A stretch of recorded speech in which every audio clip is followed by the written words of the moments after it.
Welcome to the Couples Expert Podcast with Stuart Fensterheim, LCSW, your source for the latest tips and practical down-to-earth advice on creating emotionally connected, thriving relationships. Now, here's Stuart. Hi there, it's Stuart Fensterheim, the Couples Expert. Welcome to the Couples Expert Podcast. Today is a wonderful day here in Scottsdale, Arizona. I am thrilled with the weather. It just turned and we're breaking 100 now, so we're really having some interesting weather. And this is the time of year I love being here because we're about to hit the 80 degree, 90 degree mark where other parts of the country are about to get really cold. So here in Scottsdale, we can have outdoor activities, have the kind of relationship that we really want. And I've been doing a lot of thinking about relationships, and the way that a lot of people talk about relationships are such in which what happens is they begin to talk about it as if they're optional. And what I mean by that, they'll say, I would like to have a relationship that's really significant and connected, but it's just too hard.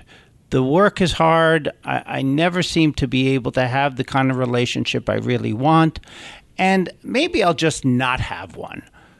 But here's the problem. What we know about relationships is that without a significant, close, connected relationship, our world seems dark and bleak. So what I'm hoping that we'll do today in this podcast is really talk about what it takes to have the kind of relationship that allows you to have a life that seems brighter, better, and really filled with an excitement that every day you wake up knowing that you're with someone in your life that has your back and that the two of you are really in this together. And as most of you know, that's really my mission. But one of the things that sometimes comes up are some of the triggers that happen that causes people who are in a relationship to really be very vicious with one another. And I was actually a little bit of a side note on that. I was reading an article the other day about Hillary Clinton and Donald Trump. And you might be asking yourself right now, what the heck does the political scene have to do with relationships? Well, what the article was about how the two of them are so embedded in really attacking one another that both of them now accusing each other as being the worst person to be mean and vicious and not dealing with the real issues. And what I will ask both of them, I will ask Hillary Clinton and Donald Trump, regardless of your political background and whether you identify yourself as an independent, a Democrat, a Republican, I think we can all agree there's nothing that turns voters off more than that attacking technique to try to get people to vote for you. And what I would have to say is, what in the world does that have to do with what we need to know about each one of the representatives of how they're going to make our world a better place to live? And what I want you to do is think about that, not only having to do with politics, but how does the kinds of attacking we do as an individual in a relationship have to do with making your relationship better? It doesn't. But we all do it. And I recently did a video on my YouTube channel about that and really taking hold of the idea that you are the defender of your own fate. If you want a relationship in which both of you feel like you're in a relationship with someone who really respects you and really has your best interest at heart, and that it's really the two of you against the world, you have to find a way to not allow those triggers to get the better of you. And what it really takes is a bit of maturity and a bit of rising above the conflict and beginning to ask yourself, what do I really need? What is really going on for me? And what most people have concluded, it's this deep need to feel like your partner really cares about you, and that when you can't reach them, you go into this panic. And what I want to do today in this podcast is really talk about what it is required of each one of us to really have the kind of relationship where we treat our partners in the way that we want to be treated. And not only that, that's something that we can be proud of. That when we look at our relationship, what we see is yourself and your partner really being there for one another in a deep, meaningful way, and that it's an authentic relationship, a relationship in which you know that you can be yourself and your partner sees the good in you at all times. Even with the things that drive them crazy, they know that that's not all of you, and that you are someone that is truly a giving, kind person that allows them to overlook some of these characteristics that may not be very attractive to them, but that they feel your heart.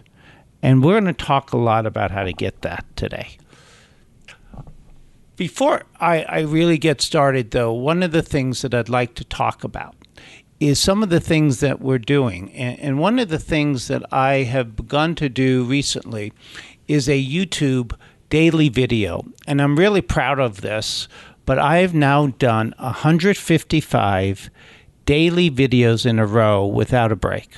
Now, it's pretty exhausting, I have to tell you, but it's also exhilarating, because what I find is that when I do that, I offer these tips and things that people really need to know when they're trying to have a relationship that's meaningful.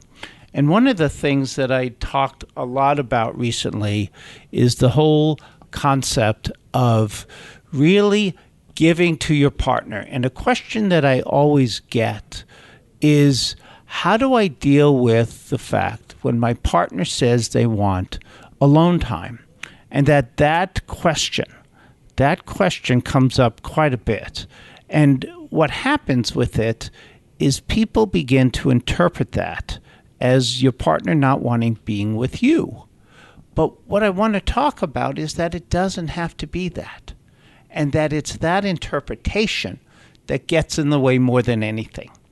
If you see your partner as someone that does need that because that's who they are as an individual, they like that alone time, they like that time just to process for themselves and be off on their own and just sit with their own thoughts, it doesn't have to mean that you've done anything wrong and that they don't want to be with you.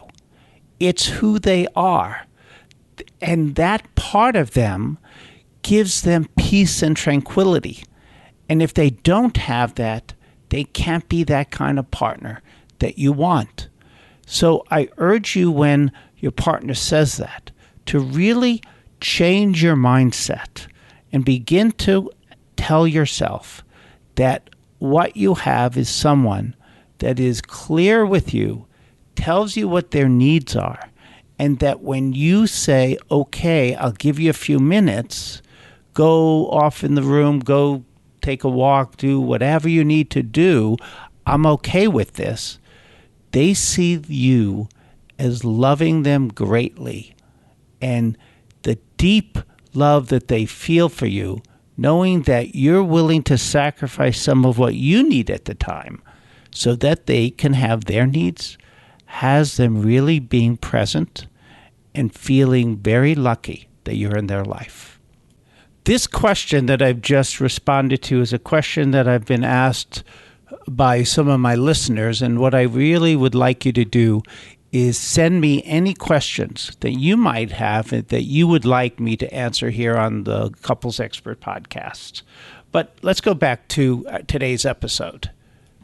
When I think of a relationship, what I'm really thinking about is the joys in my life. Having a good, significant relationship will give you any dream you may have for your life, the things that you get pleasure from multiplied exponentially. What that means is if you think about a relationship and you think about having the kind of relationship that we all wish we had, to really have someone in our life, if you close your eyes, and I'll ask you to do that, except if you're driving, and imagine the best meal possible. If you are someone that likes good wine, imagine having the best wine of France or Spain. Had some good wine in Spain, by the way. And really imagine the best experience that you've ever had in your life, and that being insignificantly to the pleasure, insignificant, minimal to the pleasure that you would have if a relationship is working. That's what we know from all the research, that there's nothing in anyone's life that they see as more valuable as a significant relationship where there's a human being in this world that you know is there for you, and you know that that person is truly interested in your happiness, and they experience the same with you, and that it's really the two of you taking on life's challenges together. And what we know is people that have good relationships like that are sick less, live longer, wealthier, accomplish more of their goals, and truly have an experience with their partner in which they feel like their world is a bright place. And those that don't have a relationship like that see their world as dismal, that they don't accomplish their goals, and they feel really down and more depressed and have more anxiety attacks and are sicker more. And that's the difference. Relationships no longer are a choice. We need, and I say that intentionally, we need a relationship in our life. And I ask you to really pay attention to these podcasts, because my mission is to have all of you have the kind of relationship that we need so that we are in this together and we all feel the joys that the world can bring. So this podcast today is really about recognizing that there are things that get in the way of our ability to have this close connected relationship that I'm talking about. And what I hear quite often is love is not supposed to be so hard. And that what that really is about and why people experience love that way is really about the negativity and misunderstandings that happen. It's really about interpretations. And people really feel that they understand and know their partner quite well. And basically what happens is they say, my partner is blank, and you fill in the blank for yourself. Whatever that blank is, you believe it's a fact. My partner is someone that doesn't know how to give emotionally. My partner is someone that doesn't talk about feelings. And when you say those things that you say not as I'm assuming this, but I know this, I know my partner so well, there's nothing that anyone can say that would change your perspective. But here's the problem. The problem is you're lying. The problem is these are assumptions. These are experiences that you've had that you truly feel like you understand your partner, but here's what has happened. There has been countless examples, countless situations that have come up that have triggered you and your partner, and you respond and react in a particular way, and now you think you know your partner, but based on their fear, based on their concerns, based on their self-protection, they don't tell you and show you the real person. I'll give you an example. I had a couple, and their interpretation was the issue here. So what their argument was about was fruit. Yes, I said fruit. The thing you eat. The wife is someone who believes very much and gives to her husband by making sure that there are the things that he wants and loves and likes to eat. That's a nice thing, isn't it? So she buys peaches, and she buys bananas, and she buys strawberries, and there's always something good for him to eat, and he really appreciates that.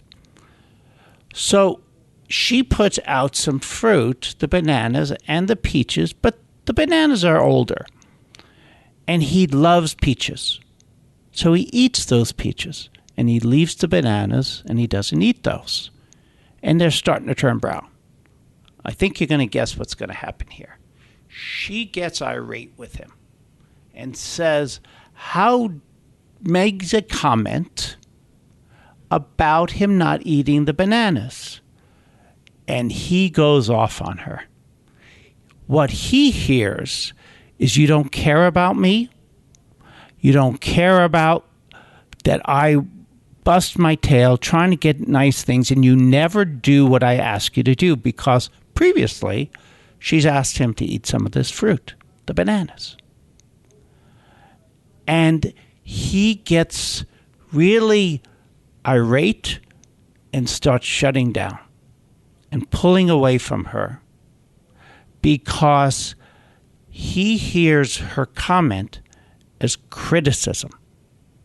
For her, the comment was a simple comment of, could you please eat these bananas so they don't go bad?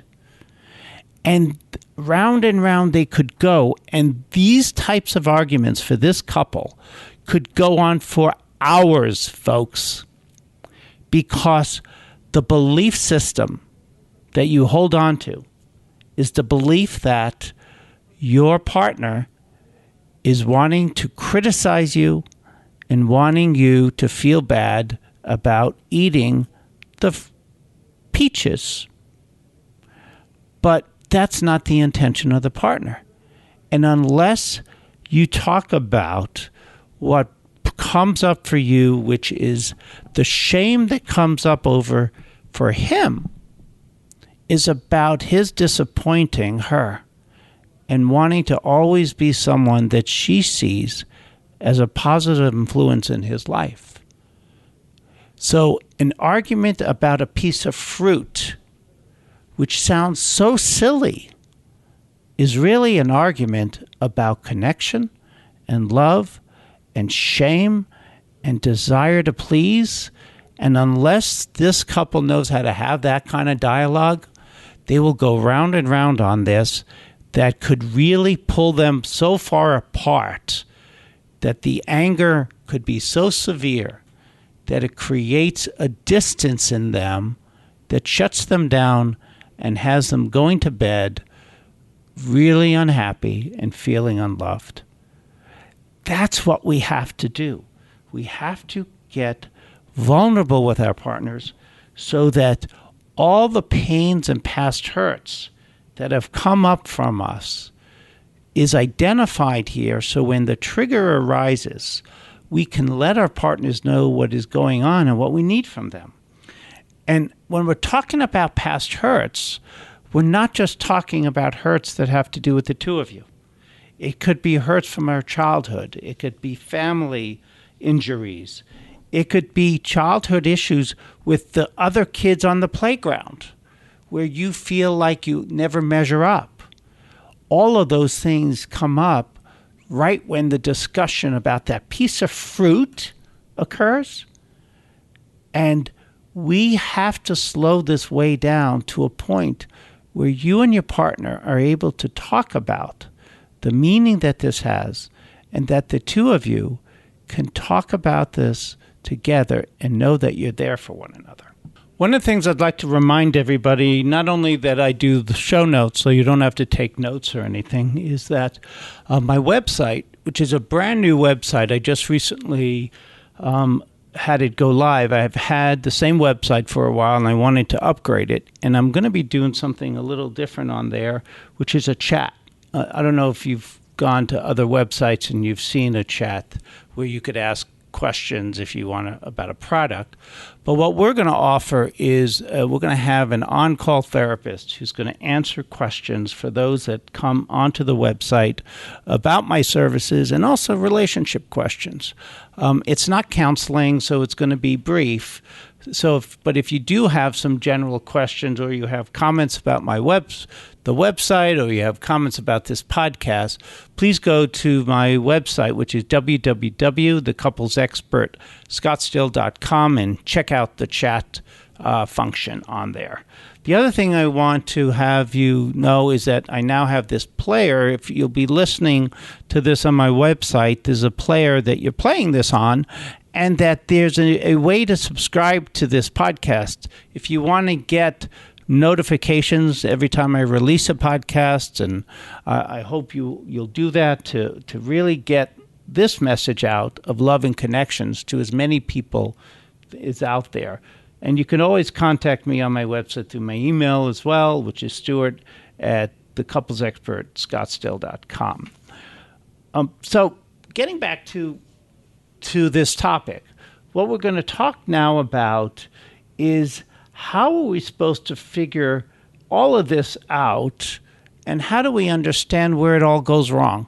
That when we have a relationship, and a relationship that we would like to have one that's close and connected, and it's not really doing that for us, what are the areas that we want to look at?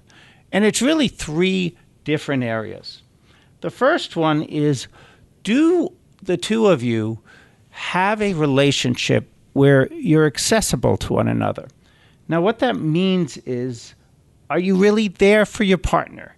Are you responsive to them? Do you respond when they call? When someone says, I have a need, are you someone that goes, I'm here for you. What do you need? Because I want to meet this need. Or are you someone that makes yourself unreachable? Are you someone that doesn't respond to texts? Are you someone that when your partner calls you at work, you're always too busy to talk with them?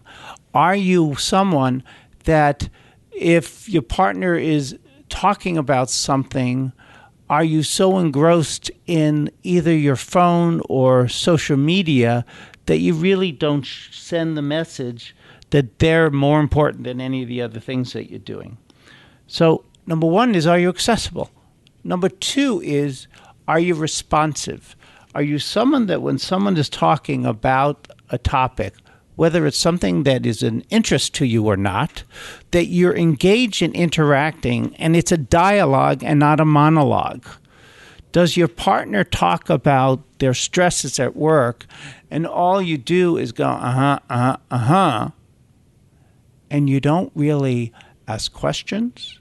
You don't really talk about your perspective? You're not real. You're not authentic. You're not genuine. We need to be a genuine person. And what a dialogue is 2 people sharing their thoughts, sharing their perspective, and giving to one another both verbally, listening, talking, and really being present in a way that sends the message that you're sharing their experience and that you have empathy for what they're going through, or that you're interested. For example, my wife does a little eBay business on the side. What she does is she goes and she purchases secondhand items and sells them online. She loves this business. It excites her. Truthfully, not real thrilling to me, talking about purses and shoes and those things. But what I have done is found a niche in that does interest me and does allow me to ask her about it. We do talk about how wonderful it is that she has found something that she really loves. and I ask her about her experience there. And when she brings something up about how much she should price something or an item that she found at the Nordstrom secondhand store, I'm able to engage with her and talk about it, because there's no one I want to feel that I care about their experience more than my wife. I want her to know that I am there for her and I am sharing everything that we do as a couple. And so if you look at the parts of what your partner is talking about that might have an interest to you and ask questions about it and talk about it, that will allow you to engage. In addition, really understand how important it is for our partners to feel like we are there with them, alongside of them. And engaging also means, so what we've talked about, just to clarify this, is you have to be accessible to your partner, an A. We have to be responsive, R. And we have to engage, E. So it's A-R-E or R. If you remember accessibility, responsiveness, and engagement, you'll know the three main characteristics that are necessary for people to feel loved. And if you could do that, that goes a long way for allowing you and your partner to feel like you have a relationship that's meaningful. So don't forget, part of this is really listening and being attentive. You have to put the phone down, turn the TV off, do the things that are necessary to send the message to your partners that they are more important than all those other things. When you come home from work, don't keep working. Sit down with your partner. Spend some time together. Do things on a regular basis that send the message that you're working on your closeness and your togetherness, and that they matter to you more than anything. And don't assume they know that. You have to let them know that you feel that way. I want to thank you, all of you, for joining me again this week, and remind you that my next 2 days and 7 conversations weekend is coming up September 9th and 10th. There are still a couple of spots left. And if you're interested in doing that, you can get a lot of information on my website. I appreciate you tuning in, and we'll see you all next week. Take care and stay connected. Bye-bye. Thanks for listening to today's episode with your host, Stuart Fensterheim. You're one step closer to reigniting that fiery passion with your partner. For more information and your 30-minute free phone consultation with Stuart, visit www.thecouplesexpertscottsdale.com. We'll see you next time.